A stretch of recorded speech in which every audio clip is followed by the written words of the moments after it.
नमस्कार साथियों, वंदे मातरम, जय श्री राम, जय हिंद, जय भारत। आज बात करेंगे हैदराबाद की। हैदराबाद भाग्यनगर जो है वहाँ की बात करेंगे। भाग्यनगर के विधायक हमारे प्रिय मित्र, बड़े भाई, परम आदरणीय टी राजा सिंह, जिनकी गिरफ्तारी हो चुकी है।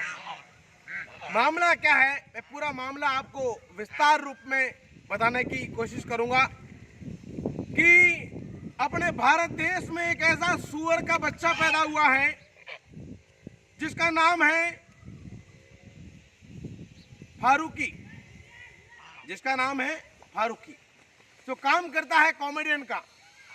और कैसी कॉमेडी करता है? सनातन हिंदू धर्म का अपमान, माता सीता के ऊपर कॉमेडी बनाना, भगवान श्री राम पर कॉमेडी बनाना, और जहां कहीं भी जाता है ये सनातन हिंदू देवी देवताओं का अपमान करता है। उसी कारण संपूर्ण देश भर में उसके जो कार्यक्रम है उसके ऊपर बैन लगी हुई है। अब जो फारूकी है उसका कार्यक्रम जानबूझकर तेलंगाना की केसीआर टीआरएस सरकार और सनातन धर्म का विरोधी ओवैसी, वो लोग मिलकर हैदराबाद के अंदर उसका कार्यक्रम का आयोजन करते हैं। और उसके विरोध में जब हमारे भाई राजा सिंह ने उसका विरोध किया तो वहां की सरकार ने बिल्कुल सुना नहीं। बाद में राजा सिंह ने किसी का नाम नहीं लेते हुए एक कहानी बनाई जो सत्य घटना पर आधारित है। उस कहानी में मुझे नहीं लगता कि कोई मिलावट हो या फिर उस कहानी में कोई ऐसी बात हो जो मनगढ़ंत बात कही हो। राजा सिंह ने जो बात कही है वो संपूर्ण रूप से गूगल पर सर्च करके, यूट्यूब पर सर्च करके उन्होंने बात कही है, जो किसी हो सकता है किसी धर्म से जुड़ी हुई हो या किसी व्यक्ति विशेष से जुड़ी हुई हो। तो मुझे लगता है कि इसमें राजा सिंह की कोई गलती नहीं है, क्योंकि उसने किसी व्यक्ति का नाम तो लिया ही नहीं। क्योंकि भारत भूमि जो है ये वीरों की भूमि है, सनातन धर्म है, धर्म की भूमि है, ये ऋषि मुनियों का देश है ये। तो यहाँ पर 5-6 साल की बच्ची को हम देवी का रूप देते हैं। नवरात्रि के बाद में हम 5-6 साल की बच्ची को अपने घर बुलाकर उसके चरण पादुका धोकर उसकी पूजा करते हैं, उसको साक्षात माँ भगवती का रूप समझते हैं। परंतु उसी देश में या इसी भूमि पर अगर कोई ऐसा व्यक्ति हो जिसकी उम्र 50-60 साल की हो और फिर वो 5-6 साल की बच्ची के साथ में अगर शादी कर ले, तो मुझे लगता है कि कहीं न कहीं ये गलत है और ऐसा नहीं होना चाहिए। अगर ऐसा हुआ है, राजा सिंह ने जो बात कही है, ऐसा अगर हुआ है तो ये बहुत ही गलत है। और ये उन सभी कन्याओं के साथ में, इस कन्याओं का अपमान भी मैं उसको मानूंगा। तो मुझे नहीं लगता राजा सिंह ने कोई गलत बात कही है। जो तथ्य उनके धर्म गुरु भी कहते हैं वो तथ्य राजा सिंह ने कहा है, तो उसमें कहां बात गलत आती है। परंतु उसके बावजूद भी एक कांग्रेसी नेता, तेलंगाना का प्रदेश स्टेट का नेता थाने जाता है, एफआईआर दर्ज करता है, राजा सिंह की गिरफ्तारी भी हो जाती है।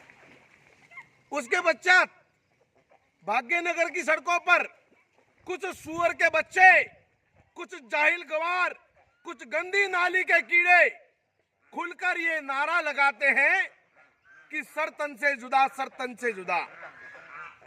राजा सिंह कोई कठपुतली है क्या पहन के? क्यों है राजा सिंह कोई कठपुतली है? राजा सिंह कोई खिलौना है? राजा सिंह कोई मोम का पुतला है तो सर तन से जुदा करोगे? पिछवाड़े में कोल्हापुर की मिर्ची भर देगा, उसका नाम राजा सिंह है। और सुन लो, राजा सिंह अकेला नहीं है, राजा सिंह के साथ हिंदुस्तान के 100 करोड़ हिंदू, हिंदुस्तान के युवा जी जान लगाकर उसके साथ में खड़े हैं। उनकी तो जमानत हो गई, राजा सिंह की तो जमानत भी हो गई और राजा सिंह का कोई दिक्कत नहीं है। ऐसे कई मामले चलते हैं, उनके ऊपर भी, मेरे ऊपर भी। ये मामलों से, कोर्ट कचहरियों से जब तुम नहीं डरते तो हमें भी डरने की आवश्यकता नहीं है। जब तुम लोग तुम्हारे किसी भी अरे गहरे का अपमान स्वीकार नहीं कर सकते तो तुम किसी के धर्म का अपमान मरवाने के लिए करते हो क्या है? बहन के टक्को क्या क्या समझ के रखा है? ये भारत के अंदर तुम लोग कुछ भी करोगे और हम लोग तुम्हारे ताली बजाएंगे, हैं? स्वागत करेंगे तुम्हारा। बेटा देश बदल चुका है, भारत के युवा जाग चुके हैं और ये जो नौजवान हैं, ये नौजवान अब तुम लोगों की असलियत जान चुके हैं। देश का कानून भी तुम लोगों को पहचान चुका है। हर व्यक्ति को पता चल गया है कि तुम्हारी मानसिकता कहां से शुरू होती है और कहां पर आके अटकती है। इसलिए अब सावधान रहना। किसी भी ऐसे ये मुनव्वर फारूकी जैसे न जाने जितने भी दलाल इस देश के अंदर बैठे हैं, जिन्होंने सनातन धर्म का अपमान किया है, उन सबको मौका मिलने पर ऐसी सजा मिलेगी कि आने वाले समय में वो अपने मुंह से र नहीं बोल पाएगा। भगवान श्री राम, माता सीता सहित अनेकों भगवानों का अपमान करोगे तुम और हम लोग चुप बैठेंगे। और तुम्हारे किसी के बारे में जरा सी कोई सच्चाई भी बोल दी, कुछ भी बोल दिया, तो तुम लोग सर्तन से जुदा करोगे। ये तुम्हारा बाप साथी ठोक के विरोध कर रहा है। आओ सर्तन से जुदा करने के लिए, कभी सामना करो मेरा, कभी दो हाथ करो, कभी पता चलेगा। और मैं तो कहना चाहता हूं उन लोगों से, मेरा निवेदन है उन लोगों से जो ये कहते हैं कि ये लोग झूठ बोल रहे हैं, ये लोग हमारे धर्म को बदनाम कर रहे हैं, हमारे धर्म पर आरोप लगा रहे हैं, तो मैं तुम लोगों से कहना चाहता हूं और ये जितने फिल्मी भांड है ना, उन लोगों से भी कहना चाहता हूं कि एक बढ़िया फिल्म कुरान के ऊपर, कुरान शरीफ जो पवित्र कुरान शरीफ है, उसके ऊपर बढ़िया फिल्म बनाई जाए, उसकी हकीकत असलियत। और एक जो है मुसलमान समाज की जो धर्मगुरु हैं मोहम्मद पैगंबर साहब जो है, उनकी जीवन शैली पर, उनकी जीवन लीला पर, उनके ऊपर भी एक बढ़िया कहानी बनाई जाए, एक फिल्म बनाया जाए।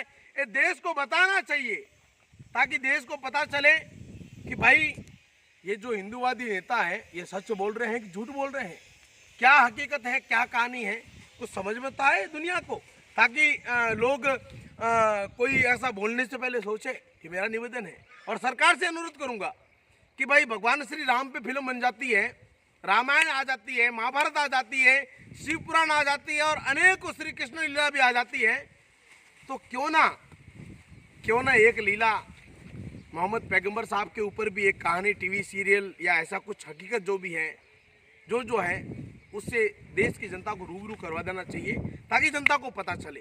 ठीक है, इसी के साथ अपनी वाणों को विराम देता हूं और मैं राजा सिंह के पूर्ण रूप से साथ में हूं और हमेशा साथ में रहूंगा। जय हिंद, जय भारत। ये वीडियो ज़्यादा से ज़्यादा शेयर करें और इस चैनल को सब्सक्राइब करें ताकि मैं आपके हक की आवाज़ उठा सकूं। आपका अपना भाई SS टाइगर राज पुरोहित। जय।